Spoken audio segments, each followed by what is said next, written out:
Banning, B-R-I-C-E, Banning, B-A-N-N-I-N-G. Thank you. Investigator in charge. Investigator in charge.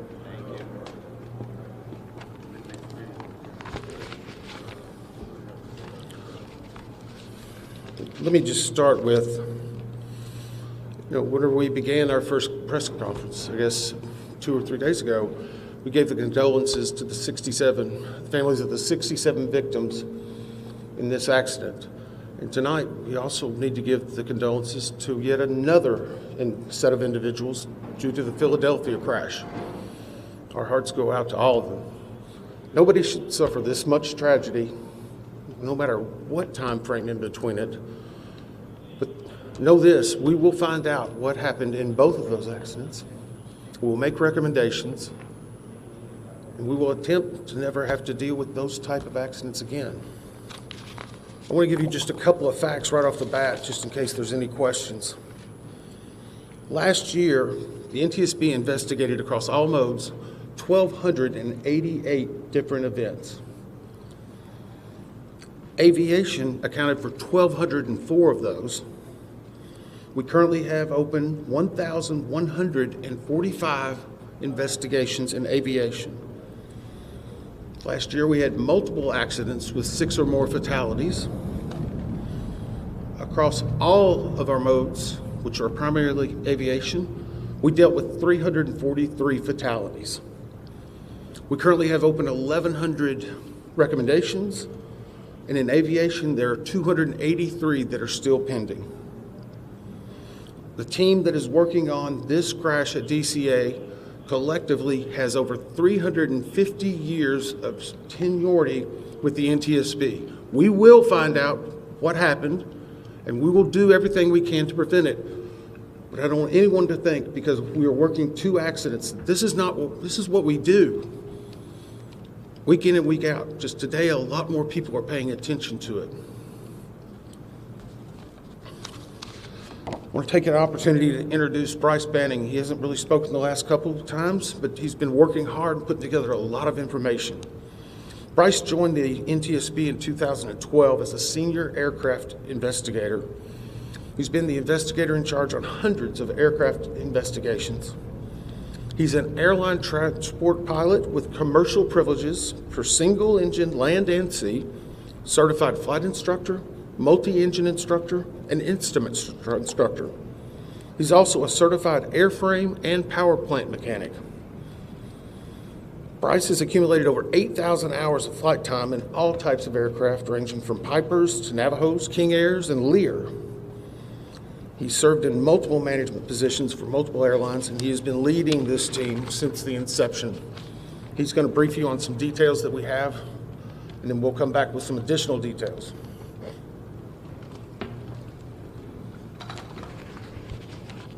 Thank you. The flight data recorder and the cockpit voice recorder from the PSA aircraft were recovered on Thursday in the late afternoon by the FBI dive team. The CVR and the FDR were provided to engineers at the NTSB Vehicle Recorders Division immediately after recovery. Both the FDR and the CVR were a L3 Harris Communications FA 2100 type. Both recorders are solid-state memory digital recorders. Both the CVR and the FDR were downloaded successfully. The FDR contains about 400 parameters and is currently being analyzed by a FDR working group consisting of the NTSB, FAA, and PSA. The CVR contained about 2 hours and 4 minutes of good quality audio. ADSB and FDR time were correlated. Timing will continue to be refined. Times are in Eastern Standard Time and are preliminary. The FDR captures the entirety of the accident flight. The CVR audio, because it is only 2 hours in duration, starts mid-flight. Prior to initial descent, the crew briefed the arrival for the Troops 5 arrival, followed by an ILS approach to runway 1 at DCA. Around 8:15, the aircraft left 37,000 feet for an initial descent. At 8:39:10, Potomac approached, cleared the crew for the Mount Vernon visual runway 1 approach. At 8:43:06, the crew made initial contact with the DCA tower. The tower controller then asked if the crew could switch to runway 33. After a brief discussion between the crew, they agreed to runway 33. At 8:45:27, the autopilot was disconnected. At 8:46:01, a radio transmission from the tower was audible, informing Pat 25 that traffic just south of the Wilson Bridge was a CRJ at 1,200 feet circling to runway 33. At 8:46:29, the crew received a 1,000-foot automated call-out. At 8:46:47, DCA tower cleared other jet traffic on runway 1 for departure with no delay. At 8:47:29, the crew received a 500-foot automated call-out.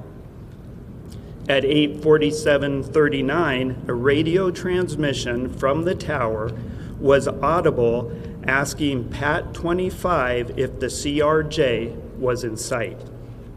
1 second later, the crew received an automated traffic advisory stating traffic.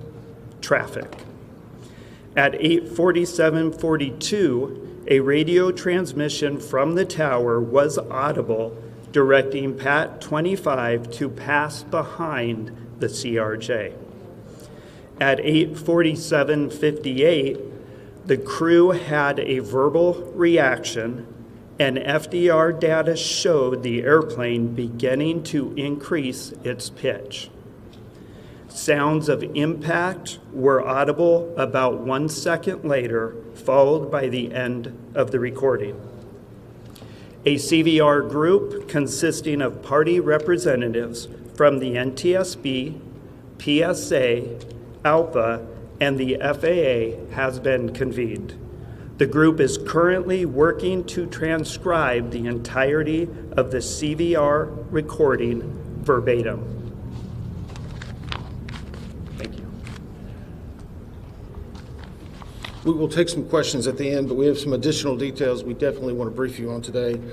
I want to clarify something that was, I think, presented by NTSB at some form, specifically around air traffic control. The Washington DCA tower was communicating out any transmission on a VHF and UHF frequency. Any transmission would come out on both bands. The Black Hawk was transmitting out with a UHF band, while the CRJ jet was transmitting out with a VHF. To put that in context, both the airplane and the helicopter would hear any air traffic control, but they would not hear the other aircraft or helicopter, conversely, if they were transmitting out. I bring that up because we are now working through the transcript of the air traffic control, and many people have heard online different recordings. Those do not contain the UHF radio transmissions. What they're hearing is the VHF recorded on certain software programs. As we synchronize the timing on that, we hope to be able to release it tomorrow. We do have it. We're working through the synchronization because the specific time will be very critical. Now, a few updates in regard to the Black Hawk helicopter. We can verify it was on a training flight that would utilize night vision goggles. We do not know at this time if the night vision goggles were actively being worn, nor what the setting may be. Further investigation should be able to let us know if that occurred and what factor it may play in the overall accident. We do know that and we announced the combination CVR and the flight data recorder was extracted last night from the aircraft. When it was brought to our lab and opened, there was a water intrusion. Again, this is not uncommon. If you recall in the CRJ, that cockpit voice recorder also had a water intrusion. It is going through the same process of ionized water until it's put into a vacuum oven. We still are very confident we will have that data. On the Black Hawk, we can confirm that we are looking into a priority air transport, and that's where you hear PAT, that on the prior day, PAT-11 was in close contact with a Republic Air flight. The Republic Air flight rejected the landing and did a go-around. The reason we are bringing this up is our data currently shows there was over 1,000 feet of separation between those two aircraft. 1,000 feet is a good safety barrier. Obviously, the pilot made its own decision in rejecting the landing. We just wanted to bring that fact out. It will be considered in the overall evaluation of this accident. So now let's go on to controllers.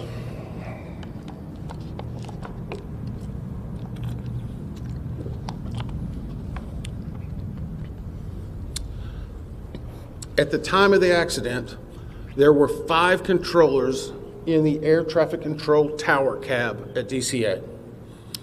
One was a local controller, which was handling not only helicopter, but fixed-wing aircraft. The local controller also would be handling arrivals and departures close in airspace and the use of the runway. There was a ground controller, which was handling all aircraft and vehicles, not on the runway. In addition, there was a local assist controller. This person is responsible for assisting the local controller in any type of actions that are needing, reviewing data, scanning the field, a multitude of different things. You will not hear the assistant controller on any of the ATC tapes, but we can confirm that person was in the cab. In addition, there's an operations supervisor who has direct oversight over the tower. This is someone who manages everyone that's involved in the operation, along with an operational supervisor in training. That leads us to confirm there were 5 people in the tower at the time of the accident. At this time, we have interviewed the local controller, the ground controller, and the local assist controller.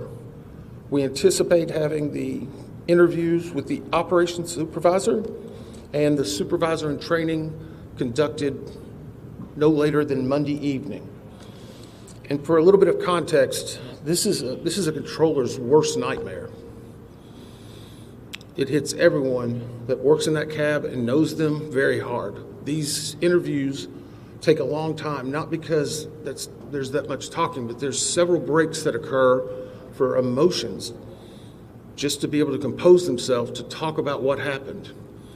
We want to be thorough. If we need to go back for additional information, we absolutely will. We're getting full cooperation and access to those individuals we need. And we hope, again, to have them completed no later than Monday. Now we're going to talk a little bit about altitude. And I'm going to preface this, and we're going to try to work through your questions. But I want to be very clear. Our team has had some internal debate on releasing one part of this. And whenever I explain it, I hope you will understand why. When we received the recorders from the CRJ, we were able to define an altitude of where it was very close to the time of impact. That is a data point we feel very comfortable with. We also have an initial set of information in regard to what was being seen on the cab in the control tower. We have not finalized that and need to get more granularity to it. And we currently don't have the readout from the Black Hawk. I put all that into context for you in that whenever I give you some altitude information, one part of the three pieces we have defined. Another part we feel fairly confident but need to get more information, and a third we don't even have. Currently, the CRJ, based upon the data recorder, at the time of impact was at 325 feet, plus or minus 25 feet. This is from the belly of the CRJ. The CRJ itself is 20 feet and 8 inches from the wheel to the top of the tail. So from the belly, the CRJ at time of impact was 325, less or minus 25 degrees. And for those who follow this closely, that is a corrected altitude. It is based on the NTSB data and the flight data recorder. Our preliminary review of what the tower cab was showing on the data screen that would have been in front of the controllers was 200 feet near the time of the accident. Again, this data is preliminary. Tomorrow, we feel very comfortable that we'll be getting the additional data sources that will confirm precisely what it would have been on the screen at the time. And I would also caution you, there's typically in the cab on that screen, it may be a 4 to 5 second refresh rate. But obviously, this is something that we're going to be looking at very closely. The third prong of that is the helicopter recorders. Between those three, whenever we have those data points finalized, we feel that we'll be very comfortable in saying exactly what altitude this occurred at. And I know that's been a lot of speculation. You may have a few questions on it, but I want to caution, we're trying to give you what information we have and we verified at that time. With that, we'll take some questions. Just one second. Ma'am? Claudia from the AP. So you said that the altitude, and the recorder recorded the altitude of the CRJ. Was it trying to pull up before the collision? Is that what you were saying? The question was the altitude that was read from the NTSB and the voice recorder, was it trying to pull up? I can tell you at one point very close to the impact, there was a slight change in pitch, an increase in pitch.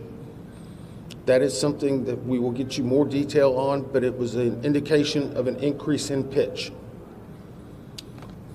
Thank you, Todd Grady, Triple with Fox.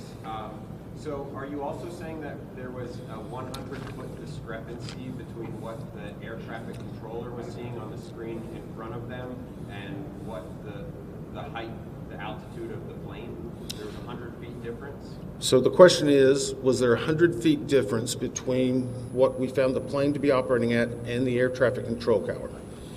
I'm saying the initial data we have on the control tower cab says 200 feet would have been visualized. This is a fairly good estimate, but it needs to be finalized. I shouldn't say estimate. It's a fairly good initial read. It needs to be finalized. And again, the CRJ was operating at 325 feet, plus or minus 25. And how common is it that the two aircraft would be operating on different frequencies with the same control tower? The question is, how common would it be that the two aircraft would be operating on separate frequencies? It is completely common. Military operates on one frequency, civilian on another. We're just trying to clarify that because you're only reading something or hearing some things online, so we're trying to get out and dispel some myths. Yes, sir. Mr. Edmund, Dave Lavelle with DC News Now. At this point, you've given us the CRJ, but can you speculate on the altitude of the PAT at this point? We cannot speculate. The question is, can we give any information on the altitude of the PAT? We cannot at this point. Obviously, an impact occurred. And I would say when an impact occurs, That is typically where the altitude of both aircraft were at the moment. But again, whenever we have the data from the recorder, we will be able to give you more specific. And just to follow up, if I may, sir, there have been reports, can you comment on reports that PAT may have flown above its max limit in that airspace? So the question was, can I comment on reports that PAT may have flown above its max limits? No, because I haven't heard that. And I don't try to look at the media that much. So by not saying that, I'm not denying, but I just haven't heard it. We haven't discussed it. I'll ask the investigator in charge. Do you have any information on that? Yeah, I can provide just a little bit of context. The PAT 25 was within the lateral boundaries of a helicopter route. The ceiling of that route was 200 feet. As Member Inman said, we have not got the data out of the FDR for the Black Hawk at this time, but that's what we know. Okay, we're gonna go down here. David Kaplan with Fox 5 here in DC. You mentioned as you walked through the timeline that there was a broadcast over the cockpit of traffic. Can you talk about what indications, if any, you have that the plane's anti-collision system was working? It's my understanding that that broadcast goes out if the system has been activated. Can you comment on what you've learned about the anti-collision system? The question is about the traffic that was heard on the cockpit voice recorder. I can say this, we're defining what is inside of each system and what they were outputting. Because of the unique nature of military aircraft, we need additional specialization, which we have. But for right now, we're trying to present you with what we've heard, so we need further information to be able to find why it was indicating traffic. Yes? The night goggles, how will you determine if they were wearing the night goggles or not? The question was, how will we determine if they were wearing the night vision goggles or not? Part of that will be based, and we already know during the extraction of the bodies, how they were presented and what was around them. I can say that impact was very significant. And so it will take additional analysis of their helmets, the attached areas. We're looking to find if the night vision goggle bags, whenever we extract the aircraft, are they empty? Are they found in the debris field? There's a lot of different variables we need to find out before we determine that. Yes? Thanks, Chase Williams with Fox Business. I know that it was 4 minutes before impact that there was a runway switch. They switched to 33. How routine is that? And is that enough lead time for pilots and other traffic in the area to be aware of, a change in the patterns? Okay, so the question was in regard to, and the term you used was runway switch. And we briefed this yesterday. The CRJ was on approach to runway 33. They'd been brought in that way. As they were coming in, they were asked by the air traffic control, could they accept, or sorry, let me reverse that. They were coming in on runway 1. As they were on approach, the air traffic controller said, can you accept runway 33? That is not an uncommon occurrence at DCA. It creates an arcing of the flight path, so it's very normal. Pilots were able to discuss it. They accepted it. They appear to be on a proper, at least, lineup at that time. So right now, we'll evaluate it with all the other facts and data, but it is what it is at this point, I guess. Yes, sir. Yeah, Dominic Lee with NBC Washington. I just have a question about the staffing of the air tower. Can you tell me if that's common for it to have that level of staffing, or is it traditionally more people inside of the cabin? The question was the staffing at the time of the actual accident with the 5 individuals. I have not gotten an update from the air traffic control people. I know the primary thing we wanted to get was exactly that, and there's been discussions because, again, typical can change based on the day of the week, the time, the weather. So we will not categorize anything as typical right now until we can present it in a better fashion. Yes, sir. Eric Gilchrist with NBC News. If I heard you correctly, you said that the tower was able to see the airplane at 200 feet. The tower instruments read it at 200 feet. Did it not read where the helicopter was at the same time? The question was, it was reading the airplane. And could it not read the helicopter? It could read the helicopter.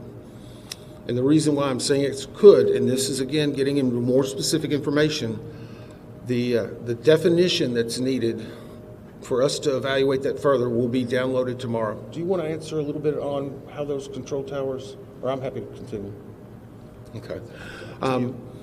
Those monitors obviously assimilate different pieces of information. So our initial read was showing that.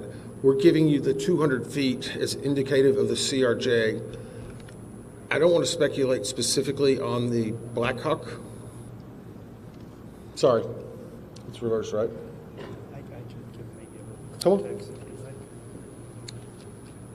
So, as previously stated, we know that the FDR and data provided indicated that the CRJ was at 325 feet, plus or minus 25 feet.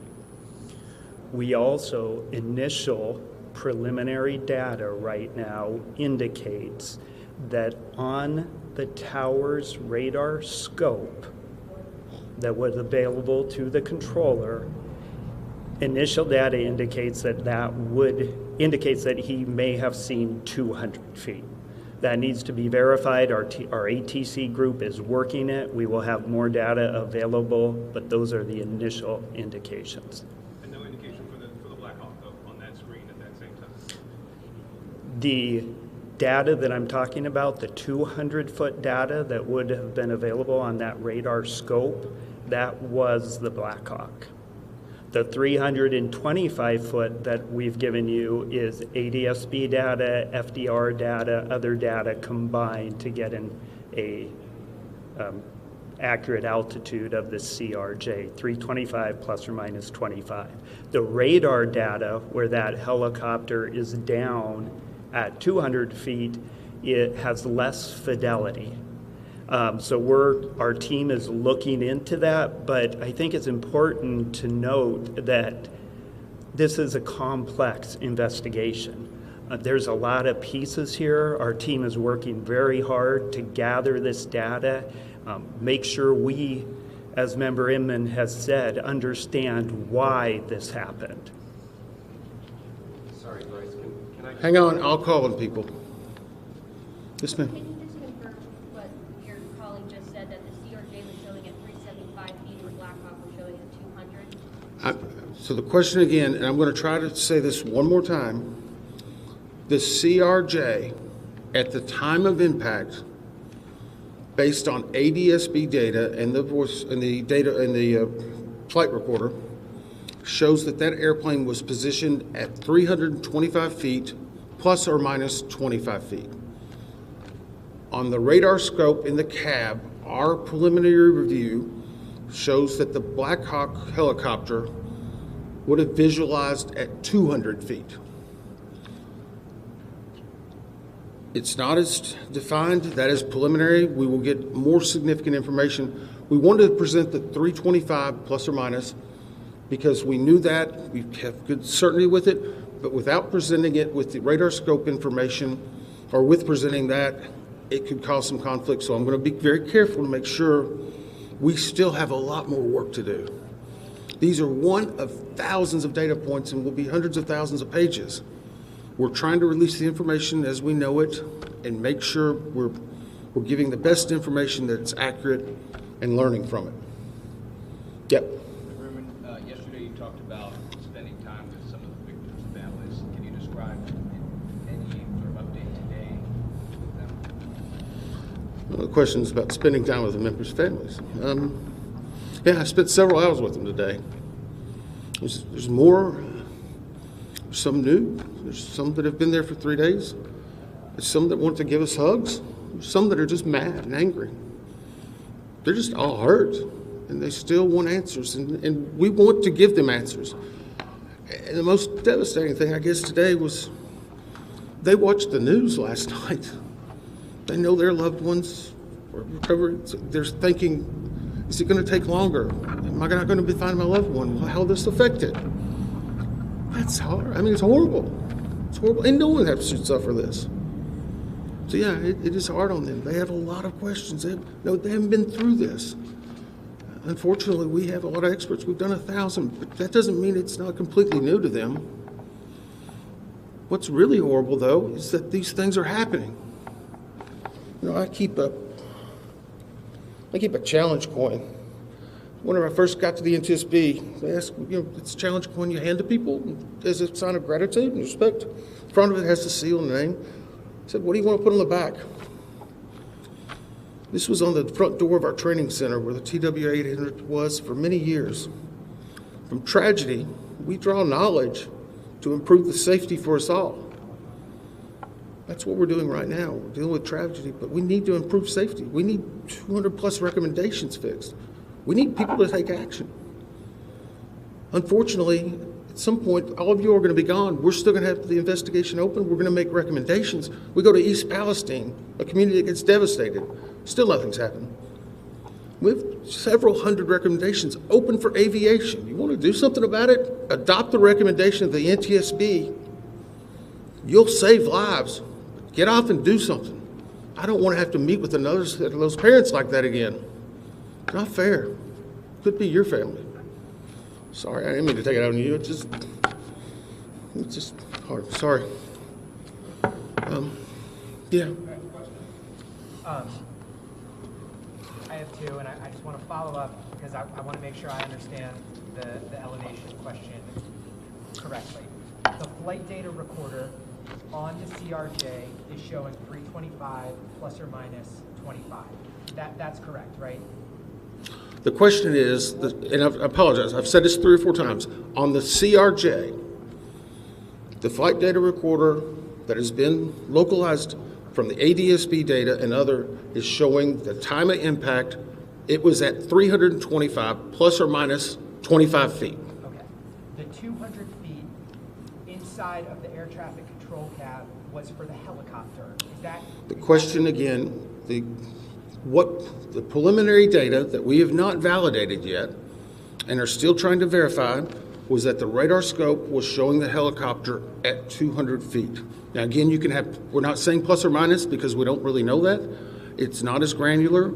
We will have the exact data set tomorrow evening. We knew you would have some questions, so please be responsible in reporting this. We need more info, but we know that some of that information is coming out and we're trying to provide it. No more. Sorry, I've answered the same question several times. Sorry. Go ahead. This is just a clarification point on this topic. I understand what the radar scope in the ATC cap was showing and what the black box showed you from the CRJ. I guess the question is, what would explain the discrepancy, which appears to be 100 feet, when clearly they hit each other? So the question is, what would explain the discrepancy? That's what our job is to figure that out. That's what we're doing. That's the reason we're giving you information to dispel some information that may be out there. We're the gold standard across the world because we tell the facts.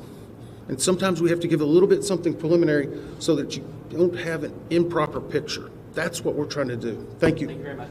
The 4 to 5 second delay that you described, where was that?